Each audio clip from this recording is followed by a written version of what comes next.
Hello friends, welcome to Yegammai's kitchen. இன்றைக்கி ஒரு சூப்பரான ஐட்டம் பார்க்க போகிறோம். சப்பாத்தி, தோசை, இட்லி எல்லாத்துக்குமே பொருந்துகிற மாதிரி கெட்டி சால்னா எப்படி பண்ணுறது, எதுவுமே காயெல்லாம் போடாமல் நம்ம வெறுமனை செய்ய போகிறோம். அதை எப்படின்னு பார்க்கலாம். ஸ்டவ் ஆன் பண்ணிவிட்டு ஒரு வாணலி வச்சுக்கோங்க. அதில் 3 ஸ்பூன் நான் நல்லெண்ணெய் ஊற்றிருக்கேன். நீங்கள் நல்லெண்ணெய் உங்களுக்கு வேண்டான்னா ரீஃபைண்ட் ஆயில் கூட யூஸ் பண்ணிக்கலாம். எண்ணெய் காயட்டும்.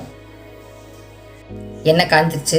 இப்போது ஒரு துண்டு பட்டை, ஒரு ஏலக்காய், 2 கிராம்பு, ஒரு 1/4 ஸ்பூனு மிளகு, ஒரு 1/2 ஸ்பூனு ஜீரகம், 1/2 ஸ்பூனு சோம்பு,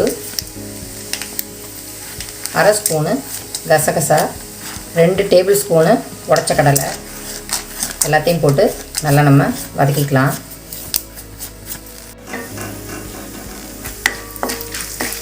ஒரு பெரிய தக்காளி கட் பண்ணி போட்டிருக்கேன். சின்ன வெங்காயம் ஒரு 10 சின்ன வெங்காயம் போட்டுட்டு இதையும் போட்டு நம்ம நல்லா இதை வதக்கி எடுத்து வச்சுக்கலாம்.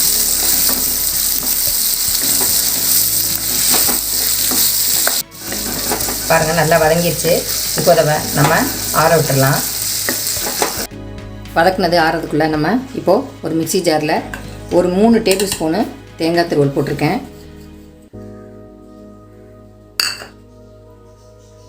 கொஞ்சோண்டு முந்திரி பருப்பு, இது ரெண்டையும் சேர்த்து நல்லா நைஸாக அரைச்சிக்கலாம். நல்லா நைஸாக அரைச்சாச்சு. இதுவும் ஆறிடுச்சு. நம்ம இதையும் நைஸாக அரைச்சிக்கிட்டு வந்துடலாம். இதையும் நைஸாக அரைச்சாச்சு. ஸ்டவ் ஆன் பண்ணிவிட்டு திரும்ப ஒரு கடாயை வச்சுக்கோங்க. அதில்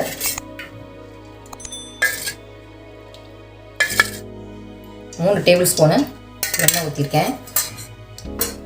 எண்ணெய் காயட்டும். எண்ணெய் காஞ்சிருச்சு. 2 இலை அதை பிச்சு போட்டுருங்க. ஒரு துண்டு பட்டை, 1/2 ஸ்பூனு சோம்பு பொரிஞ்சிருச்சு. இப்போ நம்ம ஒரு பெரிய வெங்காயம் இந்த மாதிரி நீல வாக்கில் கட் பண்ணிவிட்டு சேர்த்துருக்கேன். சேர்த்துட்டு இதை ஒரு 2 நிமிஷம் நம்ம வதக்கிக்கலாம். வதங்கிடுச்சு. இப்போது கருவேப்பிலை போட்டுருங்க. அது கூடவே சின்னதாக நான் 2 தக்காளி கட் பண்ணி வச்சுருக்கேன். அதை இதோட சேர்த்துட்றேன். சேர்த்துட்டு நல்லா வதக்கிக்கலாம். நம்ம பாருங்கள், நல்லா வதங்கிடுச்சு. இப்போ நம்ம அரைச்சி வச்ச மசாலாவை இதில் ஊற்றிடுங்க. மசாலா ஊற்றிட்டு ஒரு 1/2 ஸ்பூனு மஞ்சள்தூள்,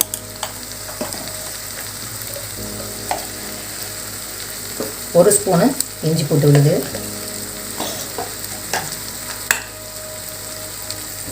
ஒரு ஸ்பூன் மிளகாய்த்தூள், ஒரு ஸ்பூன் தனியாத்தூள், கொஞ்சமாக கொத்தமல்லியும் போட்டுட்டு இதை நல்லா பச்சை வாசனை போகிற வரைக்கும் நம்ம வதக்கிக்கலாம். பாருங்கள், ஒரு 2 நிமிஷம் ஆயிடுச்சு. நல்லா வதங்கிடுச்சு. இப்போ இதில் 1 டம்ளர் தண்ணி நம்ம ஊற்றி நல்லா கொதிக்க விடலாம்.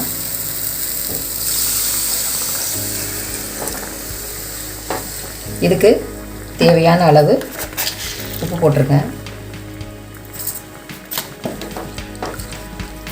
நல்லா கொதிக்கட்டும். ஒரு 10 நிமிஷம் கொதிக்க விடுங்க.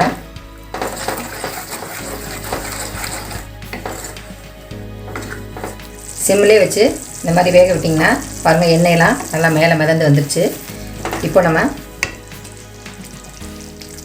அரைச்சி வச்சுருக்க அந்த தேங்காயையும் ஊற்றிடலாம்.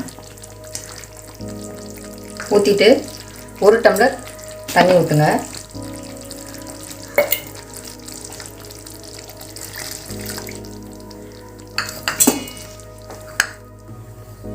இதையுமே சிம்மிலே வச்சு நல்லா 10 நிமிஷம் நல்லா கொதிக்க விடுங்க. எண்ணெயெல்லாம் மேலே நல்லா பிரிஞ்சு வரணும். 5 நிமிஷம் ஆகிடுச்சு. இப்போது ஒரு 1/2 ஸ்பூனு கரம் மசாலா போட்டுருங்க. இது ஆப்ஷன் தான், போடாமே சூப்பராக இருக்கும். நான் போட்டால் டேஸ்ட் ரொம்ப நல்லா இருக்குங்கிறதுனால ஒரு அரை ஸ்பூன் மட்டும் போட்டிருக்கேன். போட்டுட்டு நல்லா மிக்ஸ் பண்ணிவிட்டு இன்னும் ஒரு 5 நிமிஷம் நல்லா சிம்மிலே வச்சு கொதிக்க விடுங்க. இந்த சால்னா வந்து நல்லா சிம்மிலே இருந்து நல்லா கொதிச்சாதான் இது வந்து டேஸ்ட்டு சூப்பராக இருக்கும். அதனால் இன்னொரு 5 நிமிஷம் நம்ம இதை கொதிக்க விட்டு பார்க்கலாம். 5 நிமிஷம் ஆயிடுச்சு பாருங்கள், சூப்பராக எண்ணெய் எல்லாம் மேலே வந்துடுச்சு, கெட்டியாயிடுச்சு. இப்போ நம்ம அடுப்பு ஆஃப் பண்ணிவிட்டு இது ஒரு பவுலில் ட்ரான்ஸ்ஃபர் பண்ணிக்கலாம். நமக்கு சூப்பரான கெட்டி சால்னா ரெடி ஆயிடுச்சு. இது செய்கிறதுக்கு கொஞ்சம் லேட்டு தான் ஆகும். ஆனால் லேட்டாக நல்லா நீங்கள் கொதிக்க விட அந்த எண்ணெய் மேலே மிதந்து வர தான் சூப்பராக இருக்கும். டேஸ்ட்டு ரொம்ப நல்லாவே இருக்கும். இந்த சால்னா சப்பாத்தி, பூரி, இட்லி, தோசை, பரோட்டா எல்லாத்துக்குமே ரொம்ப சூப்பராக இருக்கும். கண்டிப்பாக எல்லோரும் வீட்டில் ட்ரை பண்ணி பாருங்கள். தேங்க்யூ.